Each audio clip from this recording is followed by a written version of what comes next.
Salutations, dear viewers. I am George from Ireland.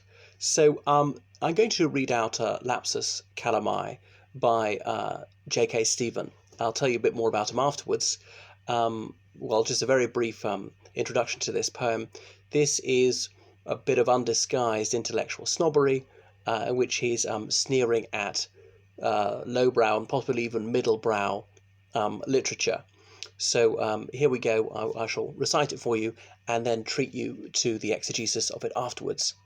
Lapsus Calami by J.K. Stephen, dedicated to R.K.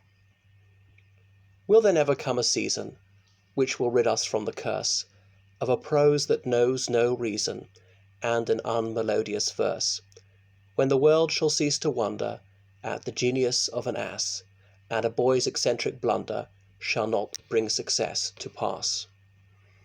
When mankind shall be delivered from the clash of magazines, and the inkstand shall be shivered into countless smithereens, when there stands a muzzled stripling, mute beside a muzzled boar, and when Rudyards cease from Kipling, and Haggards ride no more. So that was his two-verse poem. They're 8 lines each, the poem. Anyway, so it's obviously got a rhyme scheme, and I'm not very good at my at meter, so I can't tell you which exact thing it is, whether it's didactic pentameter or iambic pentameter. But anyway, I'll just go through it. So will there never come a season? He obviously wants something to happen. He doesn't have a question mark in this. Will there never come a season which shall rid us from the curse? So there's something bad coming up. He's about to talk about of a prose that knows no reason.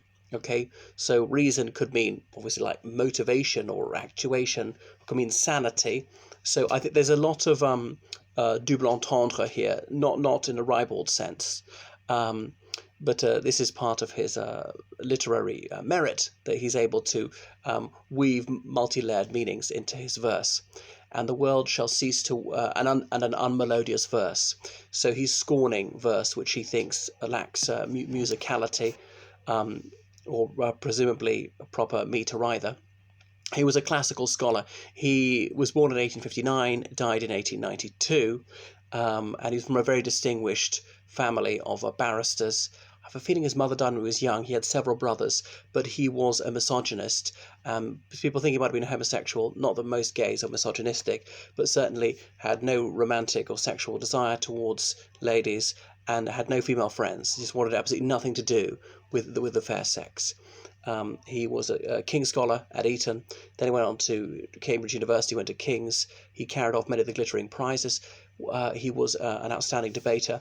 He spoke in an overly precise manner with very stilted vocabulary. This is by the standards of the late 19th century.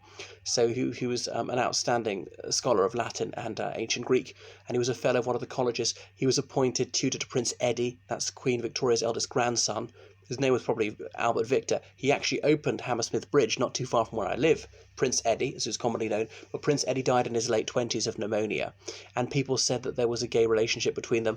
I don't know that that's true, probably not. And on.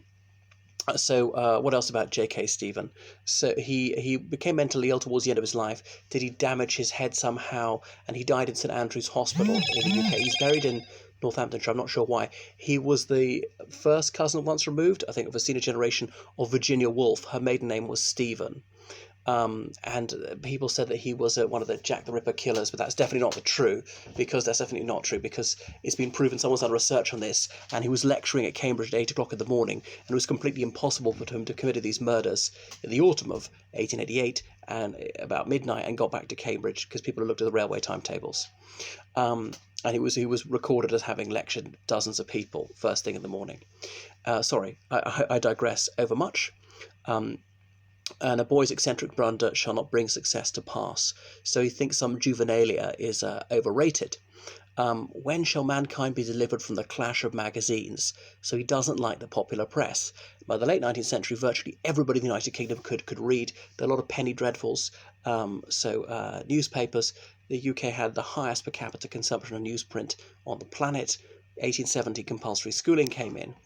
And there were lots of these little novels which were very, very hackneyed plots, and so he didn't like yellow journalism either.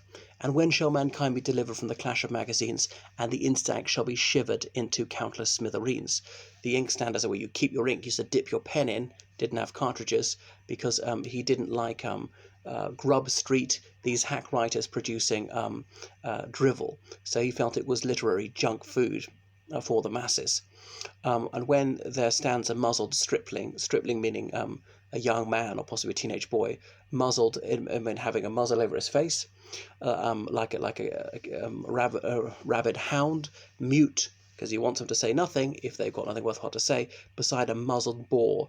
Boar is spelled B-O-R-E, as in a boring person, or a bore of a gun. Is it that sort of muzzle, or is he also hinting at wild boar? But he thinks that some of these people are dullards who are producing absolute twaddle.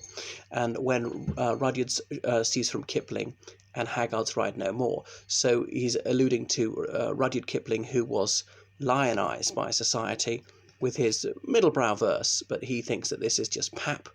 And from Kipling using as a verb Rudyard Kipling, and Haggard's Ride No More. Sir Rider Haggard, author of King Solomon's Mines most famously, but numerous other adventure novels, and he was very much en vogue at the time. So he's sneering at them as producing what he thinks is drivel, really low quality literature, but would be regarded as quite challenging these days. So that's a very brief introduction to J.K. Stevens. I could tell you a lot more about him on other occasions. This academic supernova that he was, who was felled at a relatively young age. Right, toodaloo.